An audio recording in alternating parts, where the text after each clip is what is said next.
حق دبایا ہوا ہے کسی کا, سمجھ رہے, وہ حق بہرحال دینا پڑے گا. یہ کوئی قومی مجرم ہے, ایسے جرائم کر کے بیٹھا ہے کہ اس کو معاف کر دیا تو اس کا دوبارہ نقصان امت کو ہوگا. جیسے ڈاکو کی بھی ہمیں قرآن میں مثال ملتی ہے. ڈاکو جو ہے نا, ڈاکو, اب ایک آدمی نے درجنوں لوگوں کو قتل کر دیا اور پکڑائی میں نہیں آ رہا تھا. اب پکڑائی میں آیا تو کہہ رہے بھائی میں تو توبہ کر چکا. ہم کہتے چلے چکے, آپ ایکچولی 25-30 بندے مار دیے آپ نے, اور آپ نے کروڑوں روپے کھا لیے اور غریبوں کی زکوٰۃ بھی کھا لی. تو ہم نے جی مفتی صاحب کا بیان سنا ہے کہ جو توبہ کر لے تو اس کے ظاہر کو قبول کرنا چاہیے, تشریف لے جائیے. بلکہ توبہ کے 2 ہار بھی اس کے گلے میں ہم نے پہنا دی اور نام بھی رکھ دیا توبہ خان کہ بھئی ٹھپا لگ جائے کہ بھئی یہ کیا ہے.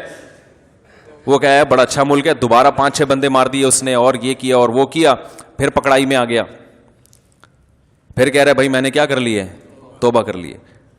تو یہ ان جرائم کے بارے میں نہیں ہے, اس لیے کہ ایسے لوگوں کو چھوڑنے میں نقصان کس کا ہے, لوگوں کا. تو یہاں کے بارے میں دوسری حدیث ہے, لا یلدغ المؤمن من جوہر مرتین, مومن ایک سوراخ سے 2 دفعہ نہیں ڈسا جاتا. یہاں عقل مندی دکھانی ہے. ایک ہے کسی کا نجی معاملہ, وہ کیا کر رہا ہے, زنا کیا اس نے, بے حیائی کی, شراب پی, اس کا نجی معاملہ ہے, اس گناہ پہ پردہ ڈالنے کا حکم ہے.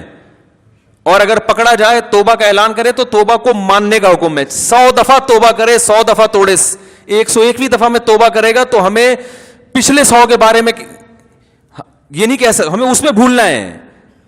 100 دفعہ پکڑا گیا, 101ویں دفعہ میں توبہ کر رہا ہے تو ہمیں یہ حکم ہے کہ ہم 101ویں دفعہ بھی کہیں سچی توبہ کر رہا ہے. سمجھ میں آ رہی ہے بات کہ نہیں آ رہی؟ لیکن جو ایسے جرائم ہوتے ہیں جس سے معاف کرنے میں لوگوں کا نقصان ہے, تو اس میں شریعت میں یہ پھر نہیں ہے. اس میں یہ کہ ایک سوراخ سے 2 دفعہ نہیں ڈسے جاتے. وہاں دوسری حدیث ہے, میں اکثر سناتا رہتا ہوں. ایک جاسوس پکڑا گیا غیر مسلموں میں, نبی صلی اللہ علیہ وسلم نے حکم دیا اس کو قتل کر دو. اس نے کہا یا رسول اللہ میری بیٹی آئیں. آپ صلی اللہ علیہ وسلم نے ترس کھا کے اس کو چھوڑ دیا. دوبارہ پکڑا گیا, حالانکہ اس کو چاہیے تھا اب جاسوسی نہ کرتا, جاسوس تو لوگوں کو قتل کروا دیتا ہے. آپ صلی اللہ علیہ وسلم نے دوبارہ جب پکڑا گیا نبی کے سامنے لایا گیا, اس نے پھر کہا میری 6 بیٹیاں تھیں غالباً ان کی. تو آپ نے فرمایا لا یلدغ المؤمن من جوہر مرتین, مومن ایک سوراخ سے 2 دفعہ نہیں ڈسا جاتا. اب نہیں, کیسی شریعت نے حکم دیا ہے. فرمایا کہ انما جزاء الذین یحاربون اللہ ورسولہ ویسعون فی الارض فسادا ان یقتلوا او یصلبوا او تقطع ایدیہم وارجلہم من خلاف او ینفوا من الارض. اب حدیث آیت نمبر تو میں پیش نہیں کر رہا, تو پوری آیت پڑھ رہا ہوں.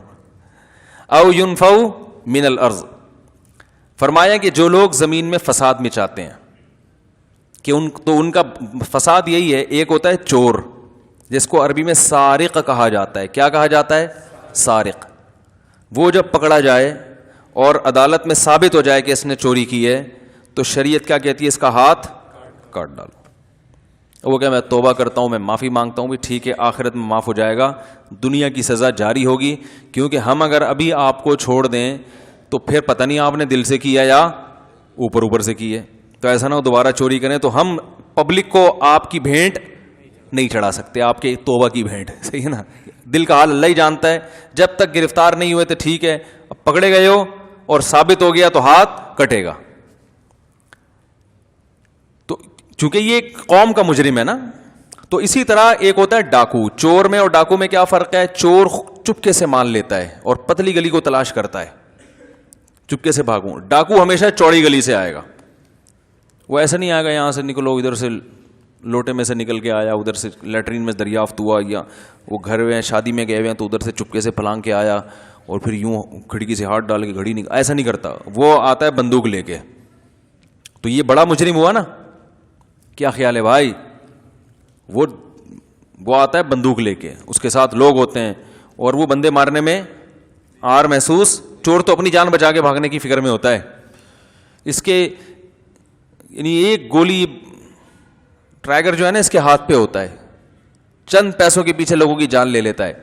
تو ایسے لوگوں کے بارے میں اللہ نے فرمایا الا الذین تابوا من قبل ان تقدروا علیہم, ان کی بھی توبہ قبول ہے بشرطے کہ گرفتاری سے پہلے توبہ کر لیں.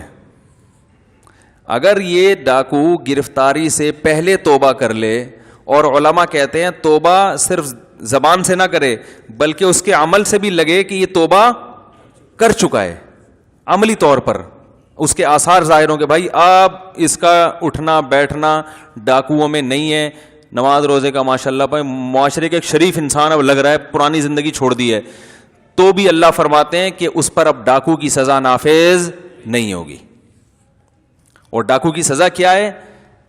ہاتھ پاؤں کاٹے جائیں, دائیں ہاتھ اور بایاں پاؤں, اور سولی پہ لٹکا دیا جائے, اور ایسی جگہ لٹکایا جائے جو پبلک پلیس ہو. اسلام میں بند کمرے میں پھانسی کا تصور نہیں ہے, یہ غیروں سے آئی ہے. اسلام میں بند کمرے میں کوئی سزا نہیں ہے, جو ہے کھلے عام ہے. سمجھ رہے ہو, اسلامی سزائیں کھلے عام ہوتی ہیں تاکہ پبلک ڈرے. بند کمرے میں اس بیچارے کے ساتھ کیا ہو رہا ہے کہ کیا پتا کسی کو, تو یہ پھانسی میں لٹکا کے اس کی زبان باہر نکل آتی ہے, اتنی شدید تکلیف ہوتی ہے, عبرت لوگوں کو نہیں ہوتی. اسلام نے کہا کھلے عام گردن اڑاؤ, تکلیف مجرم کو نہیں ہوگی, وہ تو گیا دنیا سے. کیونکہ سب سے آسان موت کیا ہے؟ گلے کی رگیں کٹ جانا. سب سے آسان موت کیا ہے؟ گلے کی رگ کٹ جانا. کیونکہ جب تلوار لگتی ہے نا تو وہ جو دماغ اور جو باڈی کا کنیکشن ہے نا وہ سب سے پہلے کٹتا ہے. جب کنیکشن ہی ختم ہو گیا تو درد کا احساس ختم. اب باڈی تڑپتی بہت ہے, بلڈ نکلتا ہے, وحشت بہت ہوتی ہے, لیکن مجرم کو تکلیف نہیں ہوتی. بس مجرم کو یہ نقصان ہوا زندگی سے محروم.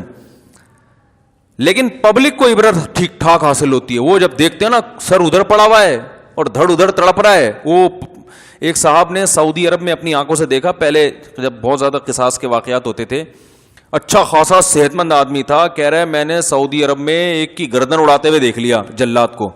کہہ رہا ہے 2 گھنٹے میں اپنی جگہ کھڑا ہوا کانپتا رہا ہوں, ایسے ہل رہا ہوں. تو وہ ایسی عبرت ہوتی ہے کہ قتل کی طرف لوگ نہیں جاتے. بھائی نہیں, ہم نے یہ کام نہیں کرنا, یہ ہوتا ہے.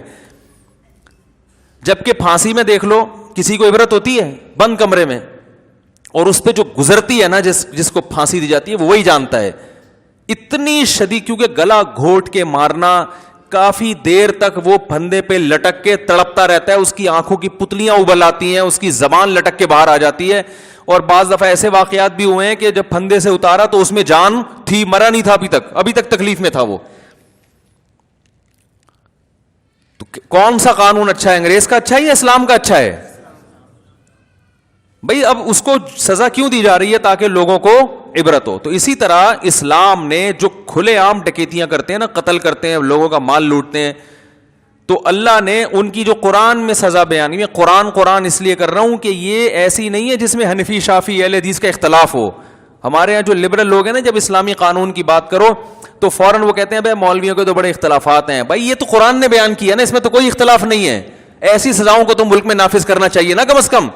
کہ اس کو شریعت نے ایک دفعہ مہلت دی ہے کہ گرفتاری سے پہلے اگر توبہ کر لے, اور صرف وہ توبہ تو اللہ تو قبول کرے گا, لیکن پبلک جب قبول کرے گی جب آثار سے ظاہر ہو جائے, تو پھر اللہ فرماتے ہیں پھر یہ سزا نہیں ہے. لیکن جو اس نے حقوق و لباد ضائع کیے اس کی سزا پھر بھی ملے گی, وہ توبہ سے معاف نہیں ہوں گے. جیسے ڈاکو نے کسی کا قتل کر دیا, اب کیا ہے کہ وہ 6 مہینے ابھی گرفتاری ہوئی نہیں تھی اور اس نے توبہ کر لی, تو اب ڈاکوؤں والی سزا تو نافذ نہیں ہوگی. لیکن جس بندے کو مارا ہے اس کو قصاص کا اختیار بہرحال, بولو بھائی, رہے گا. قصاص کا حق اس کو رہے گا. بھائی تمہارا بندہ مارا ہے, توبہ کر لی آخرت میں نہیں, لیکن تمہارا حقوق العباد ہے نا, یہ تو تمہارا بندہ مارا تم اس کو مار سکتے ہو, تو یہ رہے گا. اور اگر گرفتاری کے بعد اس نے توبہ کی ہے پھر توبہ قبول. آخرت میں پھر بھی یہ یاد رکھو, دنیا کی سزا نافذ, آخرت کی توبہ تو ہر وقت قبول ہے. کچھ بھی کر لے آخرت میں تو اللہ معاف کر دے گا. دنیا کے حکام اور ہیں. تو اس میں نے بات شروع کی تھی کہ دیکھو جرائم کے بارے میں ہمیں پہلے تو یہ دیکھنا ہے کہ اللہ کی نظر میں ہم کسی کو مجرم قرار دے رہے ہیں شریعت کی روشنی میں نا, تو اس میں پہلے تو یہ دیکھنا ہے کہ اللہ کی نظر میں یہ جرم کتنا بڑا ہے.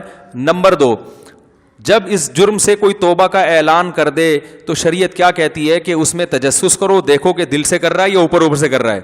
اگر شریعت کہتی ہے کہ دل سے کر رہا ہو یا اوپر سے کر رہا ہو, آپ کو اتنی گہرائی میں جانے کی اجازت نہیں ہے, تو آپ کو یہی فیصلہ کرنا ہے کہ یہ تبدیل ہو چکا ہے. آپ ماضی پہ آپ اس کو تانا نہیں دے سکتے. لیکن کچھ جرائم اس نوعیت کے ہیں جس میں معاشرے کو نقصان ہے, جیسے کرپٹ سیاستدان ہوتے ہیں, کروڑوں روپے کھا گئے, وہ کہہ رہے ہیں میں نے توبہ کر لی, ماشاء اللہ بہت اچھی بات ہے, آپ سیروزے کی جماعت میں نکل جائیں, پیسے واپس کریں جو آپ نے کھائے ہیں, ٹھیک ہے نا, پیسے آپ کو واپس کرنے پڑیں گے. تو جو اس نوعیت کے جرائم ہوتے ہیں, اسی طرح یاد رکھو بعض جرائم اس نوعیت کے ہوتے ہیں کہ اگر ان کو ہائی لائٹ نہ کیا جائے تو وہ فراڈی آدمی دوسروں کو نقصان پہنچا رہا ہوتا ہے. آپ کو یاد ہے کوئٹہ میں وہ جو نیب کے کوئی آفیسر تھے, ان کا کوئی اسکینڈل سامنے آیا تھا کسی خاتون کے ساتھ نا, اور اس کی خفیہ ویڈیو لیک ہو گئی تھی.